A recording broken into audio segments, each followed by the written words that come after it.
चंडीगढ़ में कैबिनेट मंत्री विपुल गोयल ने अहम बैठक की। बैठक में फरीदाबाद के स्कूलों को अपग्रेड करने पर चर्चा हुई। वहीं कैबिनेट मंत्री विपुल गोयल ने ई रजिस्ट्री, दिल्ली ब्लास्ट समेत कई विषयों पर प्रतिक्रिया दी है। साथ ही कांग्रेस पर निशाना साधा। चंडीगढ़ में हुई कैबिनेट मंत्री विपुल गोयल की बैठक।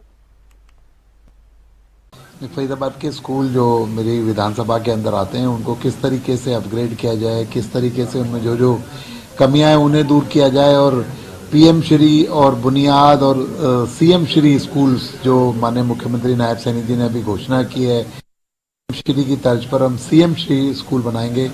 उसको हम किस तरीके से कौन कौन से स्कूल उसमें आ सकते हैं, क्योंकि फरीदाबाद कॉन्स्टिट्यूंसी एक छोटी कॉन्स्टिट्यूंसी है लेकिन स्ट्रेंथ बहुत ज्यादा है स्कूलों की।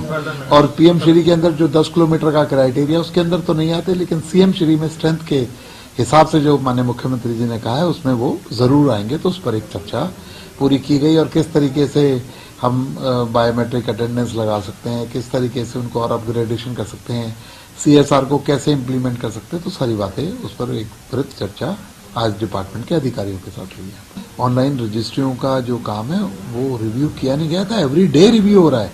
कल भी 1000 से ज्यादा रजिस्ट्रियां हुई हैं और डे बाई डे उनमें बेटरमेंट, क्योंकि जब इतना बड़ा बदलाव और परिवर्तन किया जाता है कोई ना कोई प्रैक्टिकल प्रॉब्लम आ ही जाती है, लेकिन उसको डेली बेसिस पर उसको दूर किया जा रहा है जो जिस तरीके से नए नए चैलेंजेस आते हैं।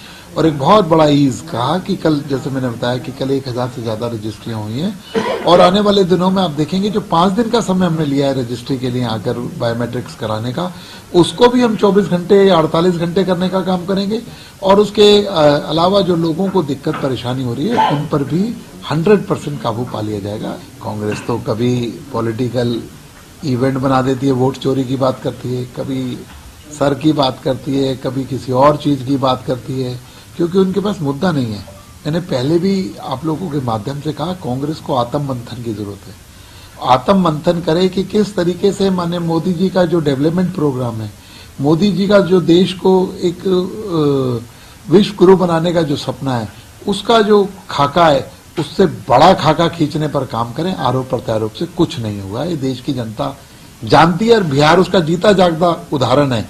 जहां पर वो जाति के नाम पर वोट मांग रहे थे, जहां पर धर्म के नाम पर वोट मांग रहे थे, अक्रॉस द जाति और धर्म लोगों ने भारतीय जनता पार्टी को वोट दिया है और भारतीय जनता पार्टी की एक ऐतिहासिक विजय बिहार के अंदर दिलाने का काम किया है। तो मैं समझता हूं आत्मचिंतन की जरूरत, आरोप प्रत्यारोप की जरूरत नहीं है, क्योंकि उनकी सारी बातें सिरे से मैं नकारता हूं, झूठ है झूठ है और झूठ है। बड़ी दुखद घटना है कि मेडिकल यूनिवर्सिटी के अंदर ऐसा काम हुआ।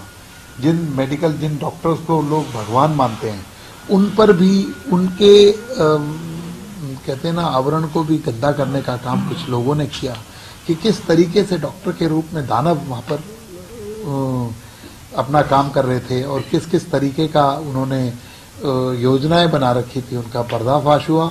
और हर व्यक्ति जो इसमें लिप्त था उसको छोड़ा नहीं जाएगा। वो हरफला यूनिवर्सिटी की जो मान्यता है वो भी खत्म कर दी गई है, उसकी लैंड, बिल्डिंग, जो भी चीजें सबकी पैमाइश, उसमें डायरेक्टर्स थे, जो उसके ट्रस्टीज थे, सब पर जो कार्रवाई है नियम कायदे कानून के तहत जिन जिनका उन्होंने उल्लंघन किया है वो किया जाएगा। और ऐसी घटनाएं प्रदेश में ना हो, देश में ना हो, इसके लिए प्रधानमंत्री जी, माननीय गृह मंत्री जी और हमारे मुख्यमंत्री नायब सैनी जी सभी लोग सजग हैं, चिंतित हैं और उस पर एक बहुत बड़ा काम चल रहा है।